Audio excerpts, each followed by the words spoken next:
and subject him to public ridicule and harassment. In September 2024, Timberlake pleaded guilty to impaired driving. Good Day Chicago at 6 starts now.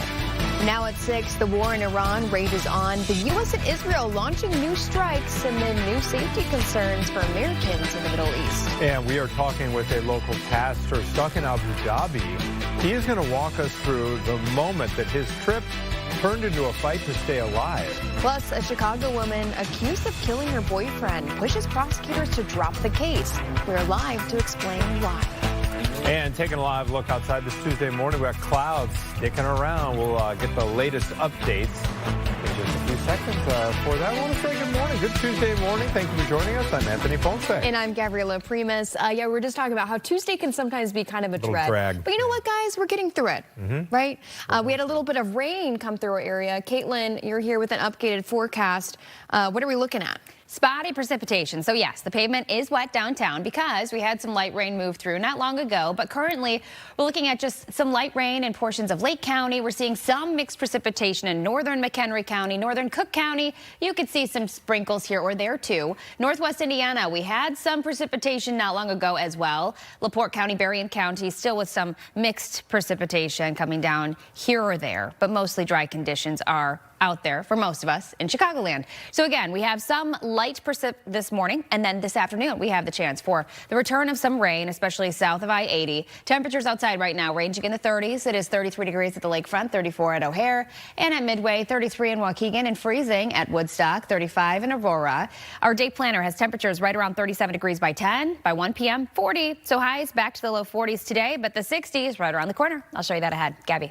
Caitlin, let's talk about your drive times here at 6 o'clock. I am seeing a couple crashes come into our system that I want to mention. First is one off the expressway. It's on northbound DuSable Lakeshore Drive at 47th Street. It's a crash that's blocking at least one lane. And then on the northbound side of I-57, this is approaching the Dan Ryan.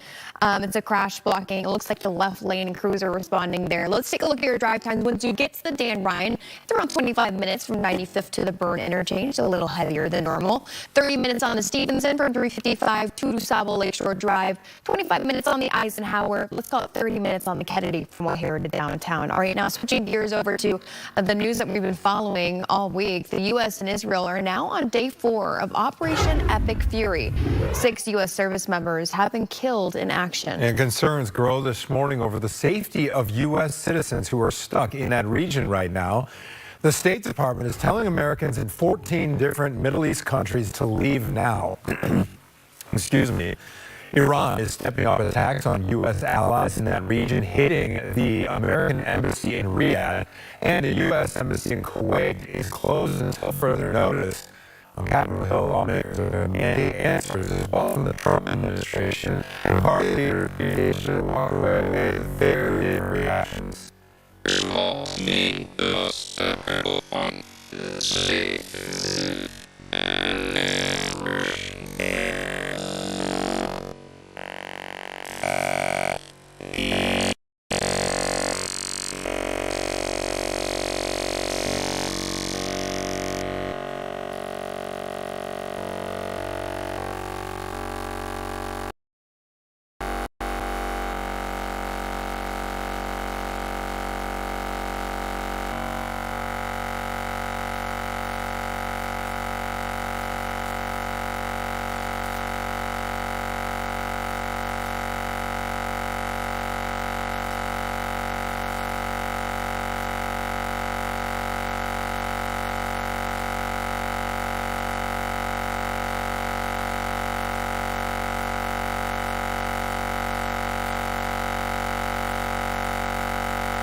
Church on Chicago's South Side.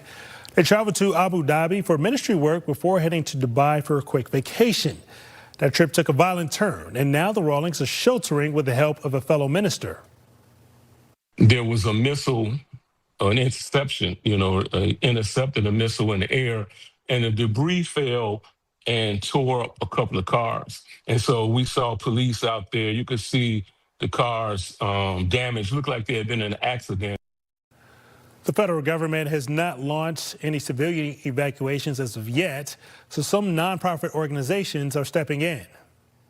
Stuck. If you need help, go to graybullrescue.org, push request evacuation, and we will come for you. That's also where people can go to give help.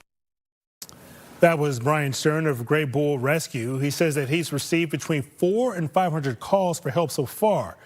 In the meantime, the State Department has activated a 24/7 task force to provide U.S. citizens with up-to-date security information. Anthony? All right, thank you very much, Brian. Appreciate it. And please stick with Fox Chicago for continuing coverage on the war in Iran. We will have the very latest for you right here on air and on Fox Local. Another headline that's new this morning: a Chicago police officer is facing firing nearly 4 years after he shot and paralyzed a 13-year-old. The Chicago Tribune reports it's the second time the Civilian Office of Police Accountability has recommended firing Officer Noah Ball. Surveillance video caught the moment Officer Ball opened fire on the teen in 2022. He was a passenger in a stolen car and was not armed. But Ball said he thought the cell phone the teen was carrying was a gun. Attorneys for a Chicago woman who is accused of killing her boyfriend after their baby shower will look to have her case dropped. Our Kwan joins us live at Layton Criminal Courthouse, where Keisha Golden will be back in court today. Good morning, Say. Hey, good morning to you. This case goes back to 2022 when Keisha Golden, who was pregnant at the time, fatally stabbed her then boyfriend during an argument that turned violent. Golden has now been charged with first-degree murder in the death of her then boyfriend, Calvin Sidney. She was originally held on a $2 million bond, which was later dropped to $50,000, requiring Golden to pay $5,000 of it. Well, the Chicago Community Bond Fund, which posts bond on behalf of people who can't afford to pay, provided that $5,000 bond required to get her out of jail. Her attorneys and judges at the time agreed that was in the best interest of her unborn child. Golden's attorney, Sidney, had dragged Golden by her hair and was forced to stab him in the leg when family members couldn't pull them apart during their argument. Her attorney says Golden acted in self-defense to protect her unborn baby, not knowing she hit an artery in Sidney's leg. Her attorney also added that Golden had previously miscarried after she was physically abused by Sidney. Police tell us there have been over 50 calls made from the couple's home to report abuse. 5 of them were reported between June and September of 2022. And in 4 of those calls, Golden claimed Sidney had choked, punched, slapped, or pushed her.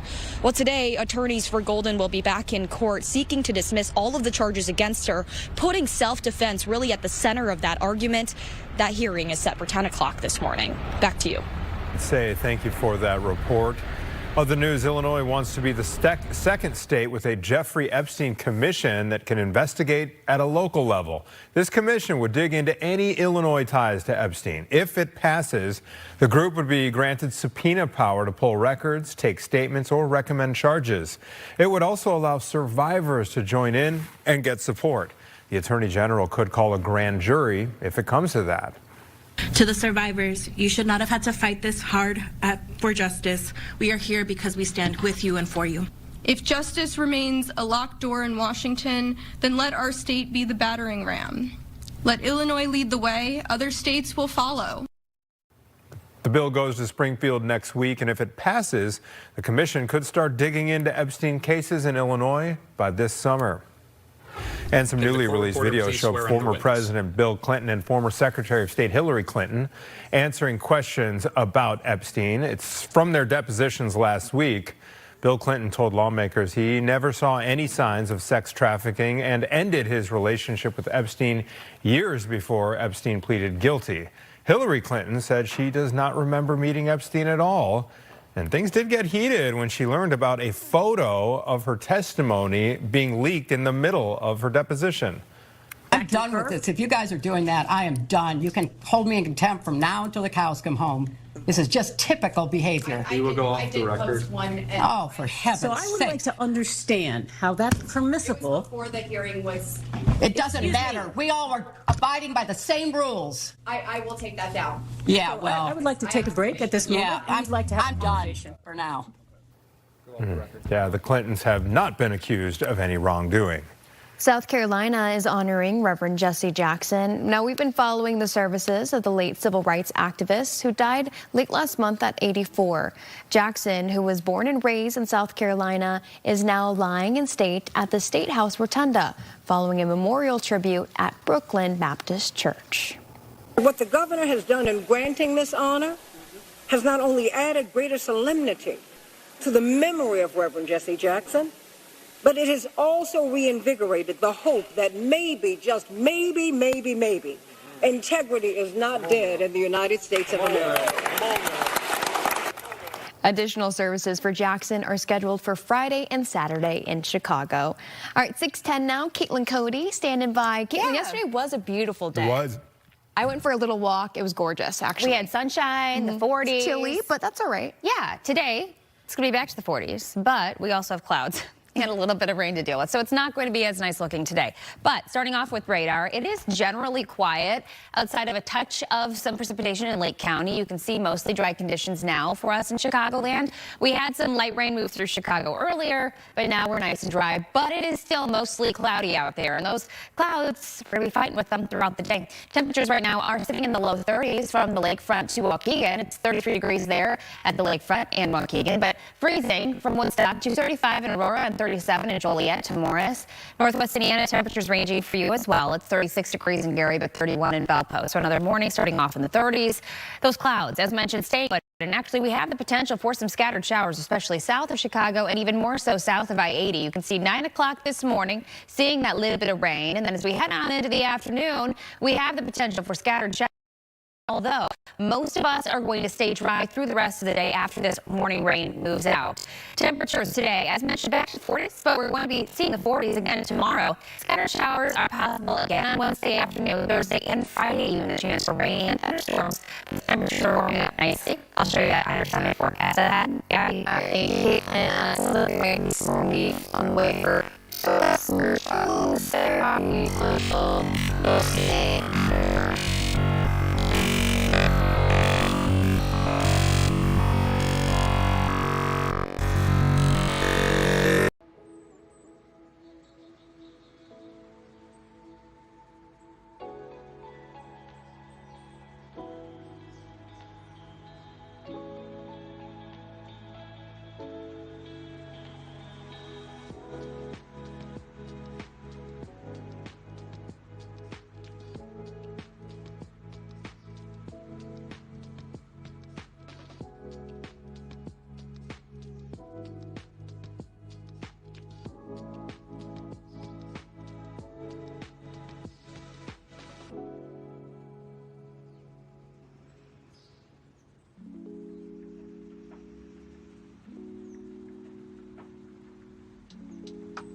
Illinois needs.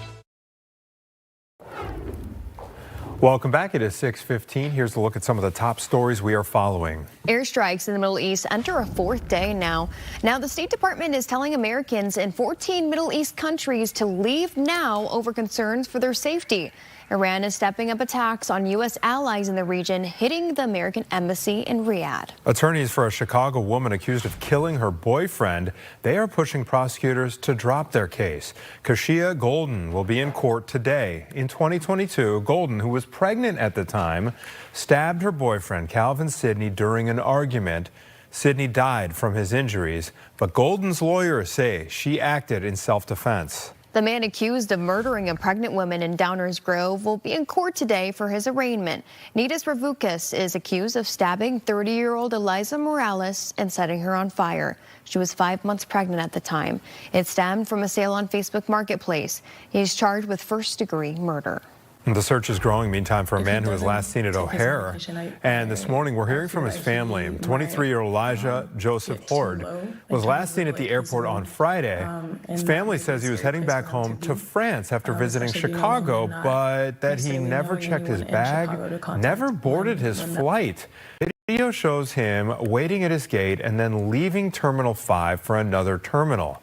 Elijah's family says he does suffer from schizophrenia and cannot be without his medication.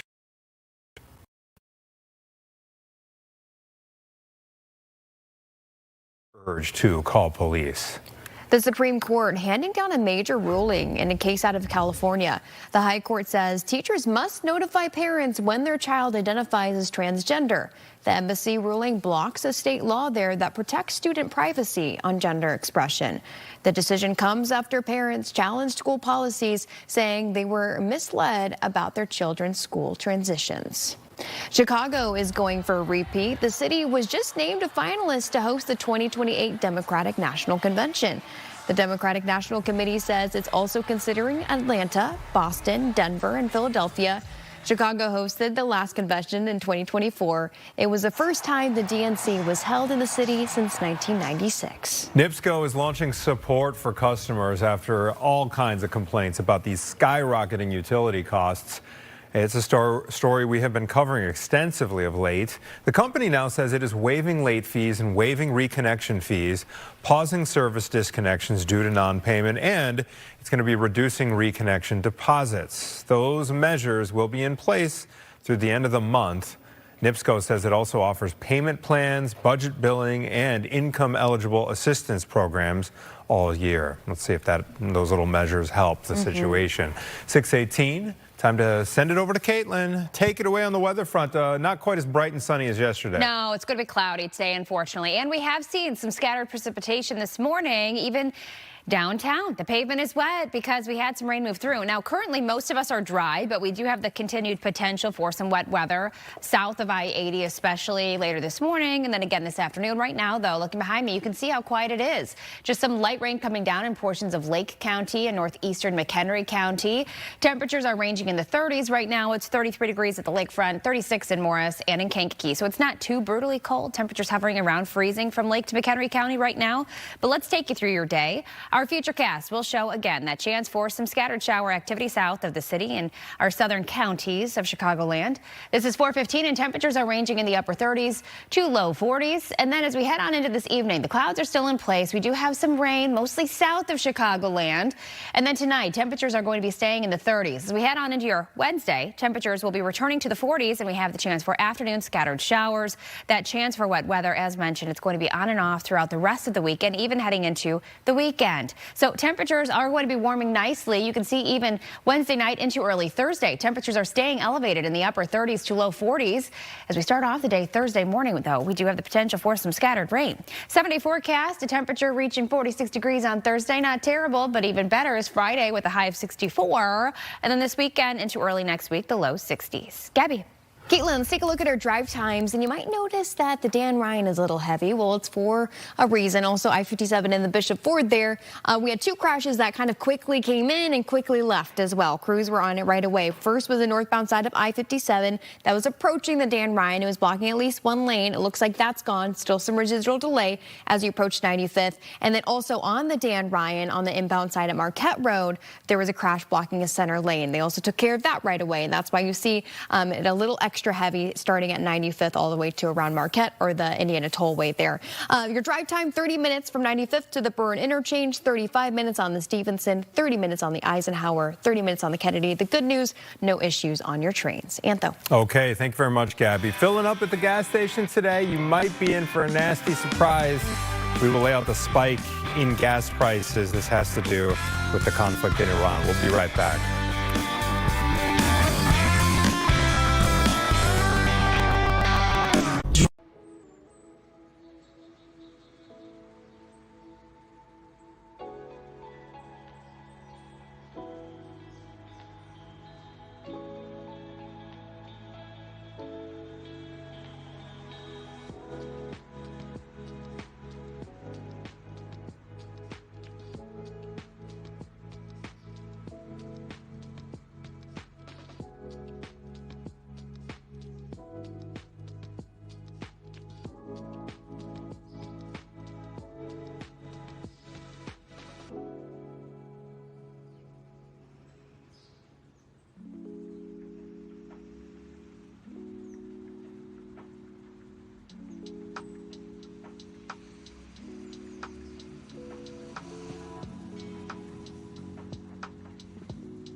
According to AAA, the average cost of a regular gallon of gas in Illinois is now $3.20. Now that's a 15-cent spike from this time yesterday. Gas Buddy predicts the national average will jump another 10 to 15 cents over the next couple weeks. It's not necessarily the amount of oil that Iran produces. A lot of that oil has ended up in China anyway. That's less the focus here. What's more the focus is the Strait of Hormuz. Iran has threatened to close that strait, which accounts for almost 30% of the world's daily oil supply. That is accelerating what's typically already a jump at the pump this time of year. We're also contending with seasonality. Gas prices going up because refinery maintenance work, because of rising demand, and the transition to summer gasoline. U.S. oil rose 6.3% on Monday to $71.23 per barrel. Analysts say for every $1 increase, prices at the pump can rise 2.5 to 3 cents. The FAA is investigating after a student pilot crashed at Aurora Municipal Airport. This happened just after noon on Monday. Federal officials said the student was practicing landings when the student came down too hard. That plane has some light damage. The student is okay. They were the only one on board. Very lucky it wasn't worse. Drivers in Skokie need to slow down. A new speed limit is in effect. An ordinance that went into effect on Sunday sets a new 25-mile-per-hour limit on most residential streets. Village officials say it's part of a wider effort to create safer, more livable neighborhoods. The initiative is backed by data. Studies by the Insurance Institute for Highway Safety have found a drop from 30 miles per hour to 24 miles per hour improves safety for both drivers and pedestrians. Even 5 miles per hour can definitely improve safety in the residential streets, especially where you might see, families walking around. This was really a data-driven decision by looking at, what is the current driving behavior and what are some modifications just by consistency and setting a consistent speed limit throughout Skokie on our residential streets, that could help provide that benefit.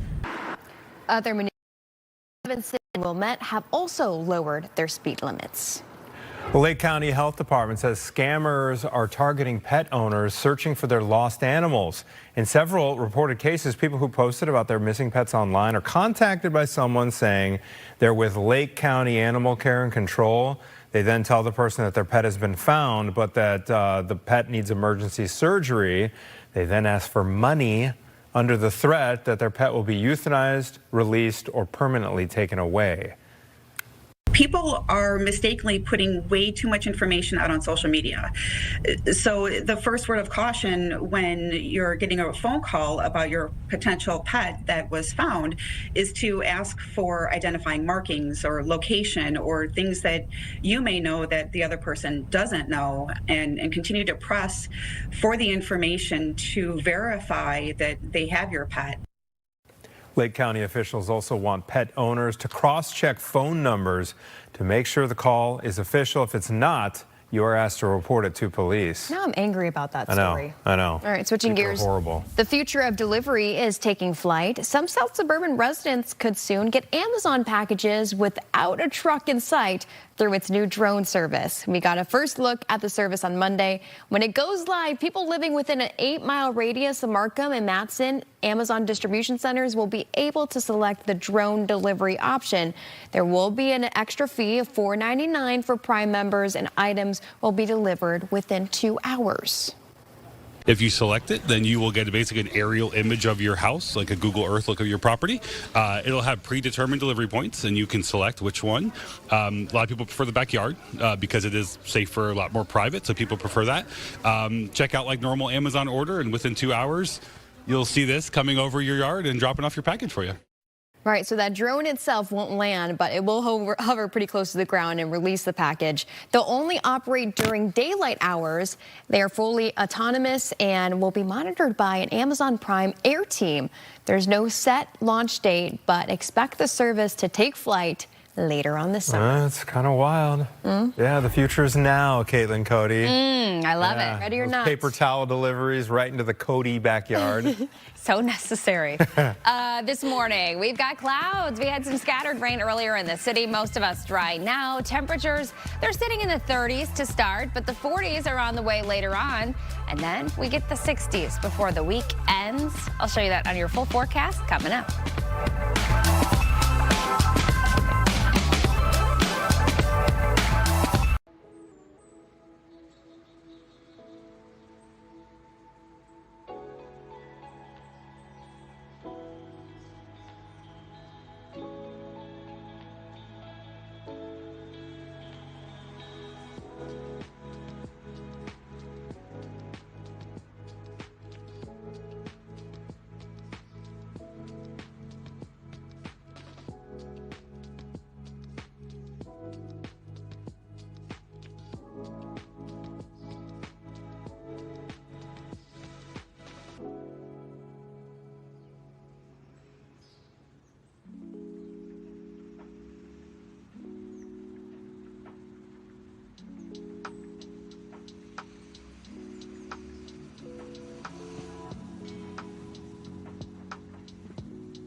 So the State Department has set up a 24/7 task force to send around-the-clock updates to Americans overseas.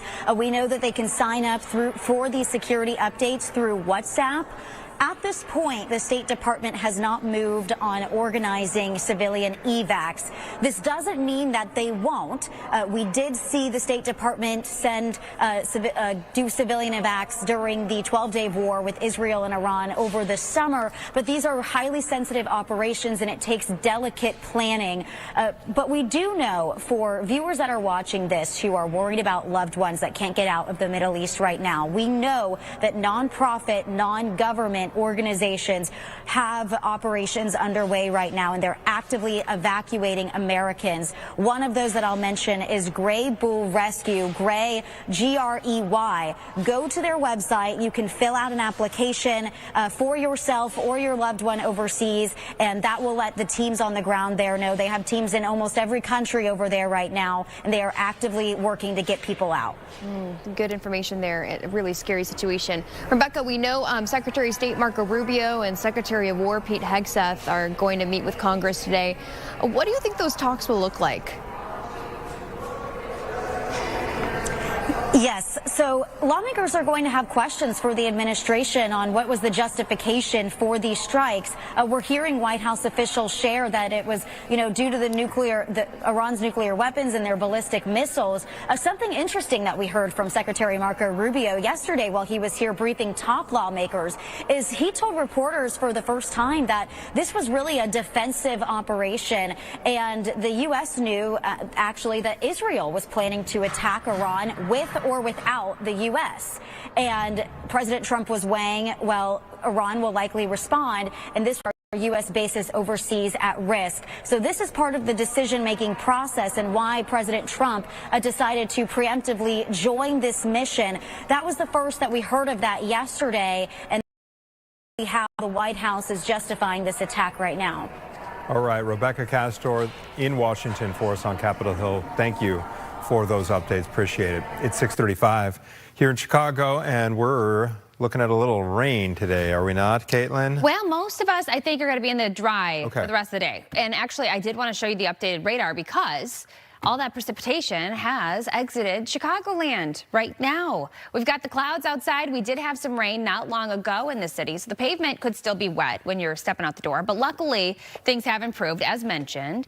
On the radar, we have been watching a little area of precipitation holding on there in Lake County, but right now it is nice and dry, as mentioned. As we round the lake, Berrien County, as we're seeing the closest precipitation to us, LaPorte even, is looking nice and dry now. But it is definitely going to be cloudy out there, and you might see a touch of drizzle within these clouds. Temperatures, though, are in the 30s and 40s. Right now, it's 39 degrees at the lakefront as well as in Waukegan, 43 at O'Hare. Temperatures are climbing nicely this afternoon to those 40s, 45 at Morris, 46 expected at LaSalle. So high temperatures this afternoon, ranging from about 40 degrees near the lake, inland locations closer to the mid-40s. As we head into tonight, temperatures will be dropping back down into the 30s like we are this morning. So tomorrow, starting off the day, ranging in the 30s. I expect to be right around freezing for some, especially north and far west of the city.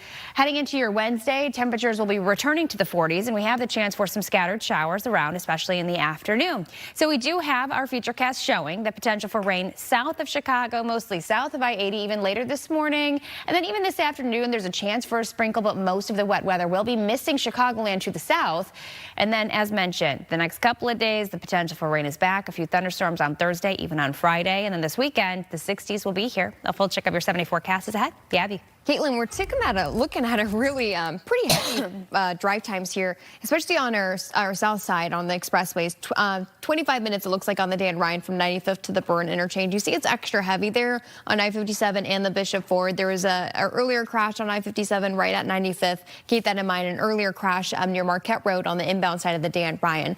It's 40 minutes right now on the Stevenson from 355 to DuSable Lakeshore Drive. It looks like your traffic starting a little early this morning near First Avenue all the way to around Pulaski. 40 minutes on the Eisenhower, 35 minutes on the Kennedy. For Metrab, BNSF trains, inbound and outbound train movement has been halted due to switch problems near Chicago Union Station. Crews are working to repair this issue to mitigate some delays. So we'll keep you updated as information kind of becomes available here. Stay with us. Much more Good Day Chicago after this break.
indictments or recommend charges. It would also allow survivors to join in and get support.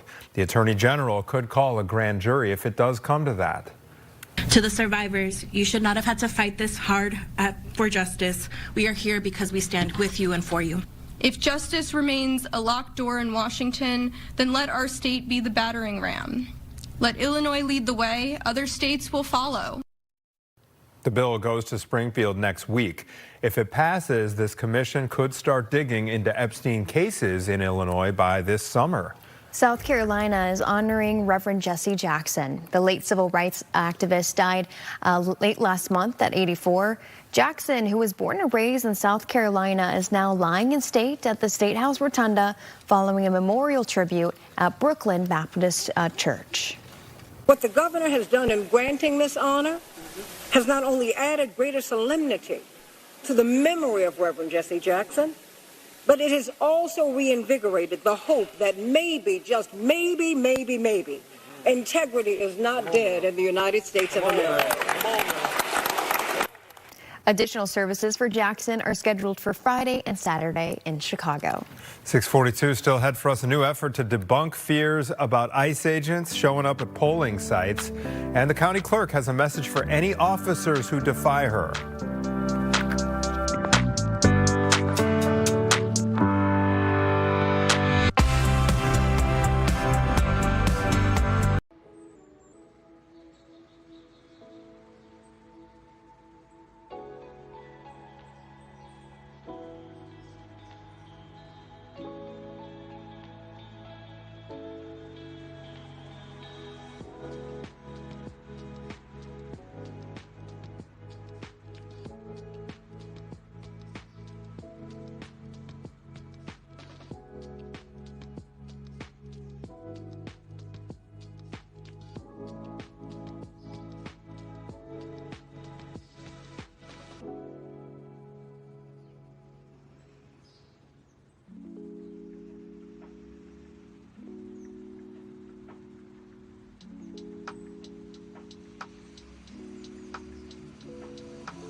Local Chicago.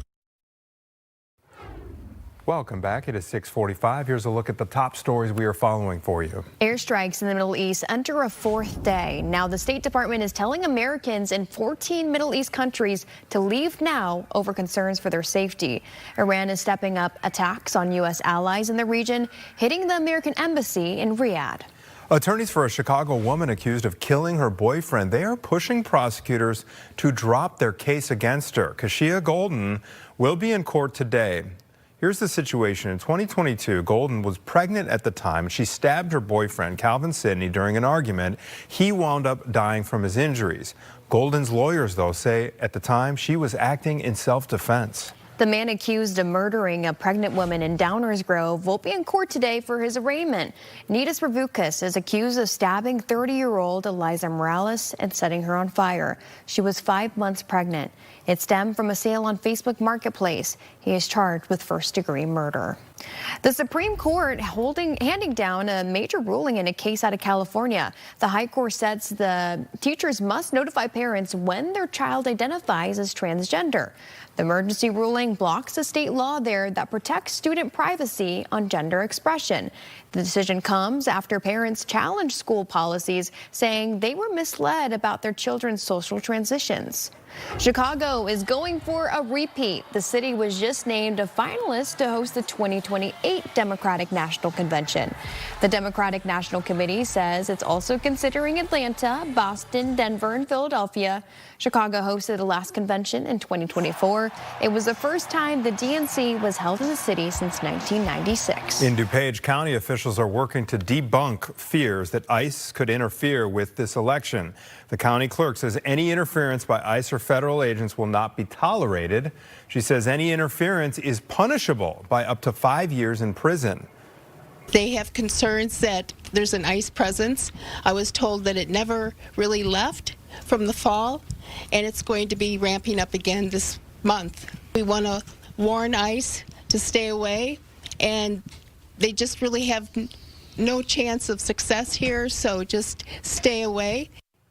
The clerk's office is also launching a dedicated hotline for residents to report any ICE presence outside polling places. 6:48. Actually, speaking of polling places, I was just telling you, I'm already seeing lines for early voting at the Union Park one here in the city. Caitlin, I know we have some rain coming too, so you might have to adjust your times you're going to vote for the rain coming through. I think you'll be okay today. We had a little bit of rain earlier. Now, if you live south of the city, I'm talking about the very southernmost part of Chicagoland, Kankakee County, LaSalle County, there's a small chance that you could see a shower this afternoon. But the rain that we had earlier has since moved out. Right now, we're dry in Chicagoland. We do have the clouds in place, though. So within these clouds, you may see a bit of drizzle, but most of us are going to have dry skies for the rest of the day. Temperatures right now are in the 30s. Right now, 33 degrees at the lakefront, 34 at O'Hare and at Midway, 37 in Joliet, and 36 in Morris, as well as in Kankakee. Here's your futurecast. Again, later on this morning, we're seeing a touch of green near Kankakee, LaSalle, and Morris. And then this afternoon, most of the rain is going to be south of us, but there is a chance that we could see it tagging the very southernmost part of Chicagoland. This is 745. We are going to be dealing with the clouds and highs in the 40s today. Tomorrow, we're back to the 40s, but we also have the chance for rain returning for your Wednesday. Scattered showers in the afternoon are possible. Thursday and Friday, even the chance for thunderstorms. We have a wet and bumpy forecast ahead of us, but the temperatures are going to be increasing. So again, this is 7:45 in the morning on your Thursday, and we see some scattered rain. We have the potential for thunderstorms Thursday and on Friday. 7-day forecast shows those temperatures, though, pushing to the upper 40s on Thursday. Friday's high, 64. Then this weekend, highs are going to be in the low 60s with a chance for rain starting the day on Saturday, then drying out. And starting next week, it looks to be dry with highs in the low 60s on your Monday. So for today, dress similar to how you dressed yesterday, but just know that we're going to be lacking the sunshine, fighting with those clouds through the afternoon. Back to you. All right, Caitlin, let's take a look at your traffic map here. You can take a look at your drive times as I talk about what's happening with Metro BNSF. So remember, and outbound trains were halted on BNSF due to some switch problems going on. It looks like they started resuming service. Just expect there to be a delay up to 20 to 30 minutes. Check that Metro app.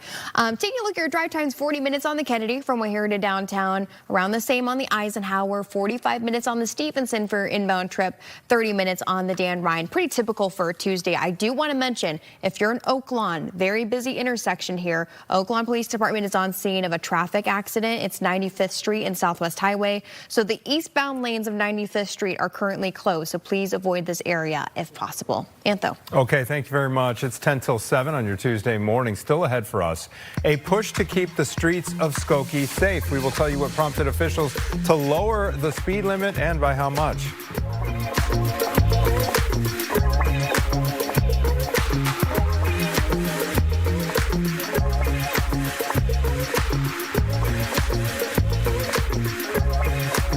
home feels clean.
Regular gallon of gas in Illinois is now $3.20, but that's a 15-cent spike just from this time yesterday.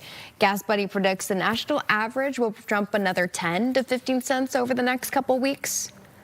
It's not necessarily the amount of oil that Iran produces. A lot of that oil has ended up in China anyway. That's less the focus here. What's more the focus is the Strait of Hormuz. Iran has threatened to close that strait, which accounts for almost 30% of the world's daily oil supply. That is accelerating what's typically already a jump at the pump this time of year. We're also contending with seasonality. Gas prices going up because refinery maintenance work, because of rising demand, and the transition to summer gasoline. U.S. oil rose 6.3% on Monday to $71.23 per barrel. Analysts say for every $1 increase, prices at the pump could rise 2.5 to 3 cents. The FAA is investigating after a student pilot crashed at Aurora Municipal Airport. This happened just after noon on Monday. Federal officials say the student was practicing landings when the student came down too hard. The plane does have some light damage, but that student is going to be okay. They were the only person on board. Very lucky it wasn't worse.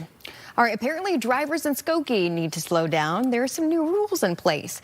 An ordinance that went into effect on Sunday sets a new 25-mile-per-hour limit on most residential streets. Village officials say it's part of a wider effort to create safer, more livable neighborhoods. The initiative is backed by data. Studies by the Insurance Institute for Highway Safety have found a drop from 30 miles per hour to 25 miles per hour improves safety for both drivers and pedestrians. Even 5 miles per hour can definitely improve safety in the residential streets, especially where you might see, families walking around. This was really a data-driven decision by looking at, what is the current driving behavior and what are some modifications just by providing consistency and setting a consistent speed limit throughout Skokie on our residential streets, that could help provide that benefit. Other municipalities like Evanston and Wilmette have also lowered their speed limits. Hey, I wonder why. Anthony Ponce. Plenty more Good Day Chicago ahead. Keep it right here.